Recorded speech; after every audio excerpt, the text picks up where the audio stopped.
আসসালামু আলাইকুম। চাকরি প্রত্যাশী ভাই বন্ধুর জন্য আরেকটি নিয়োগ বিজ্ঞপ্তি নিয়ে আসলাম। আজকের নিয়োগ বিজ্ঞপ্তি বেসামরিক বিমান পরিবহন ও পর্যটন মন্ত্রণালয় রাজস্ব খাতভুক্ত নিম্নোক্ত পদ সময়ে অস্থায়ীভাবে সরাসরি নিয়োগের লক্ষ্যে পদের পাশে বর্ণিত শর্তে প্রকৃত বাংলাদেশি নাগরিকদের নিকট থেকে অনলাইনে উল্লেখিত ওয়েবসাইটের মাধ্যমে দরখাস্তের আহ্বান করা যাচ্ছে। আমি আপনাদের নিয়োগ বিজ্ঞপ্তির বিস্তারিত বোঝানোর চেষ্টা করব। আপনারা ভিডিওটি সম্পূর্ণ দেখুন, তাহলে বুঝতে পারবেন। এখানে দুইটি পদে মোট 6 জনকে নিয়োগ দেবে। কিছু কিছু জেলার প্রার্থীরা আবেদন করতে পারবেন, আবার কিছু কিছু জেলার প্রার্থীরা আবেদন করতে পারবেন না, সেগুলো এখানে উল্লেখ করা আছে।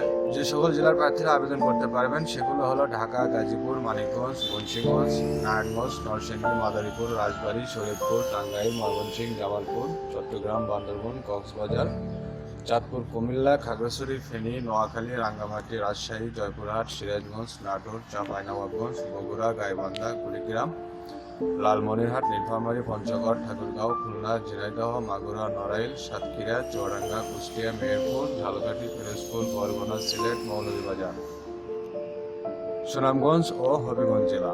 তবে এতিম ও শারীরিক প্রতিবন্ধীগণের ক্ষেত্রে সকল জেলার প্রার্থী আবেদন করতে পারবেন।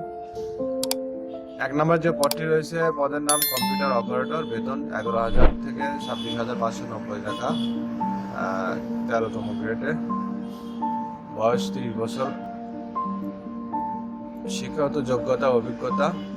উক্ত পদের জন্য যে যোগ্যতা এখানে উল্লেখ করেছে, কোনো স্বীকৃত বিশ্ববিদ্যালয় হইতে বিজ্ঞান বিভাগে স্নাতক সম্মান বা সমমানের ডিগ্রি এবং কম্পিউটারের মুদ্রাক্ষরে প্রতি মিনিটে বাংলায় 25 শব্দ এবং ইংরেজিতে 30 শব্দের গতি সহ সংশ্লিষ্ট বিষয়ে স্ট্যান্ডার্ড অ্যাপটিটিউড টেস্টে উত্তীর্ণ হতে হবে।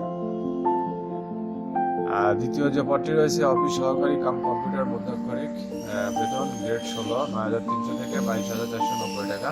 এই পদটিতে 5টি নিয়োগ হবে।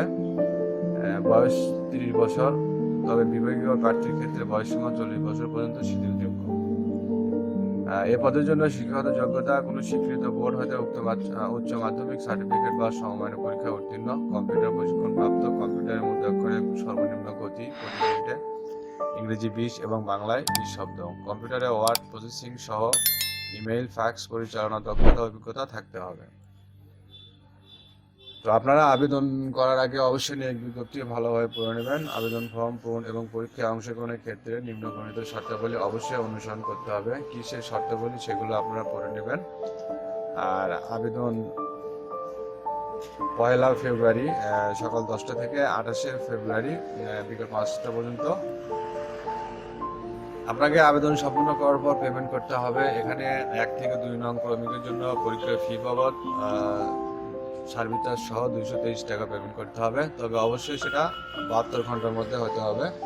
72 ঘন্টার মধ্যে আবেদনে 72 ঘন্টার ভিতর পেমেন্ট না করলে আপনার আবেদনটি গ্রহণযোগ্য হবে না, বাতিল বলে গণ্য হবে। কিভাবে পেমেন্ট করবেন তার নিয়ম আপনারা নিয়োগ বিজ্ঞপ্তিতে পেয়ে যাবেন। কিভাবে ওয়েবসাইটে গিয়ে আবেদন করবেন সেই পদ্ধতি আমি আপনাদের দেখাবো। আপনারা আবেদন করার আগে অবশ্যই নিয়োগ বিজ্ঞপ্তি ভালোভাবে পড়ে নেবেন। বন্ধুরা, এই ছিল আজকের নিয়োগ বিজ্ঞপ্তির বিস্তারিত। সামনে আরেকটি নিয়োগ বিজ্ঞপ্তি নিয়ে আসবো। সে পর্যন্ত ভালো থাকবেন। আমার এই চ্যানেলে প্রতিদিন সরকারি বেসরকারি নিয়োগ বিজ্ঞপ্তি অফিসিয়ালভাবে যেগুলো প্রকাশিত হয় সেগুলো আমি আপলোড করে থাকি। আপনি যদি আমার চ্যানেল নতুন হয়ে থাকেন তাহলে অবশ্যই চ্যানেলটি সাবস্ক্রাইব করবেন। আর যারা অলরেডি সাবস্ক্রাইব করেছেন তাদেরকে অসংখ্য ধন্যবাদ চ্যানেলের সাথে থাকার জন্য। সবাই ভালো থাকবেন। আল্লাহ হাফেজ।